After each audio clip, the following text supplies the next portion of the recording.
High বন্ধুরা, কেমন আছো? আশা করি সবাই খুব ভালো আছো। আমিও খুব ভালো আছি। নতুন একটা দিনে নতুন একটা ভিডিও নিয়ে চলে এসেছি তোমাদের জন্য।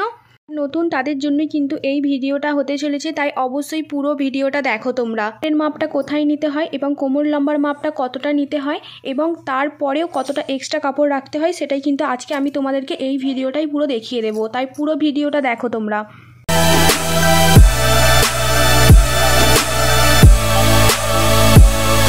দেরি না করে ভিডিওটা স্টার্ট করা যাক। কামিজের লম্বার মাপটা নিতে হবে। তোমাদের কামিজের লম্বা কতটা রাখতে চাইছো সেটা তোমরা প্রথমে নিয়ে নেবে। এখন লম্বার মাপটা নেবার পর কিন্তু তোমাদের পুটের মাপটা নিতে হবে। এখানটা কিন্তু পুটের মাপ বলা হয়, তার পুটের মাপটা এই জায়গাটাতে নিয়ে নেবে। পুটের মাপটা নেবার পরেই কিন্তু তোমাদের যেখানে পুটের মাপ শেষ হবে সেখানেই কিন্তু তোমাদের মোড়ার শেপের মাপ নিতে হবে। তোমরা যত নেবে মোড়ার শেপও ঠিক তোমরা ততটাই নিয়ে নেবে, ঠিক আছে? নেবার পর যেখানে তোমাদের মোড়ার শেপ শেষ হবে সেখানেই কিন্তু তোমাদের বডির মাপ নিতে হবে। দেখো এখানে আমাদের মোড়ার শেপ শেষ হয়েছে, তো এখানে আমি কিন্তু বডির মাপটা নিয়ে নিয়েছি।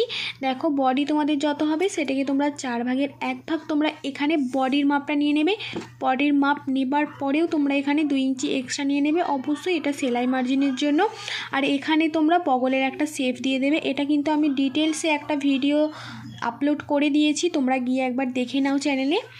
মাপ কিভাবে নিতে হয়, মোড়ার শেপ কিভাবে মাপ নিতে হয় এবং বগলের শেপটা ঠিক কিভাবে দিতে হয় আমার কিন্তু পুরো ডিটেলসে একটা ভিডিও দেওয়া আছে, তাই অবশ্যই গিয়ে একবার চ্যানেলে দেখে নাও। যারা মাপের নামগুলো জানো না তারাও একবার চ্যানেলে গিয়ে দেখে নেবে। মাপের নামগুলোও কিন্তু ডিটেলসে আমি দেখিয়ে দিয়েছি। বডির মাপ নেবার পরেই কিন্তু তোমাদের কোমরের মাপটা নিতে হবে, ঠিক আছে? তোমরা কতটা কোমরে রাখতে চাইছো, কোমর লম্বাটা কতটা রাখতে চাইছো সেটা তোমরা মাপ নিয়ে নেবে। 1/2 ইঞ্চি মতো এক্সট্রা মাপ নিয়ে নেবে, ঠিক আছে? মাপটা নেবার পরেও 1/2 ইঞ্চি এক্সট্রা নেবে। এটা কিন্তু এখানে সেলাই মার্জিনের জন্য তোমাদেরকে 1/2 ইঞ্চি রাখতে হবে, ঠিক আছে? নেবার পর কোমরের লম্বার মাপটা যেখানে শেষ হবে সেখানে কিন্তু তোমাদের কোমরের মাপটা শুরু হবে। কোমরের মাপটা কিভাবে নেবে?